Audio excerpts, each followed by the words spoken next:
એવું આ મને એમ કહેતા આ ફસલ વિશે પૂછ્યું હશે મેં ઉમતામાં ગોવિંદભાઈ. ના ના સારું સરસ વસ્તુ સારી તમારી ક્વોલિટી સારી. વસ્તુ સારી એટલે પહેલા નંબરની ક્વોલિટી આપણે આવે બજારમાં આપણો પહેલો નંબર આવે છે સમજી લો. ના ના એટલે મારે જે લોકો અત્યારે ગઠિયાઓ બજારમાં કાર્બનના નામે નીકળ્યા છે ને એ બધા પેલા કોઈ 18% કોઈ 19%, કોઈ 20%, 21%, 22%, 40%. પાછી લો ભાવની સ્કીમો આલવા માંડી સમજી લો. 500 રૂપિયા, 1000 રૂપિયા, 10,000 રૂપિયા, લાખો રૂપિયાના ઇનામ.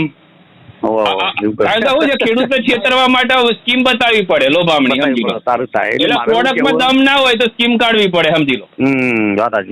આપણે એવી સ્કીમ એમ નહીં આલવાની, આપણે તો સીધું ખેડૂતને જ સાચી વાત.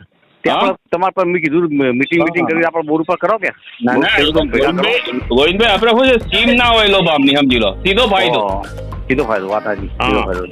એટલે મારે કયું વાપરવું પડશે? મારે આપણે ફસલ જ વાપરવાનું હવે એવું તો પછી આપણે મારું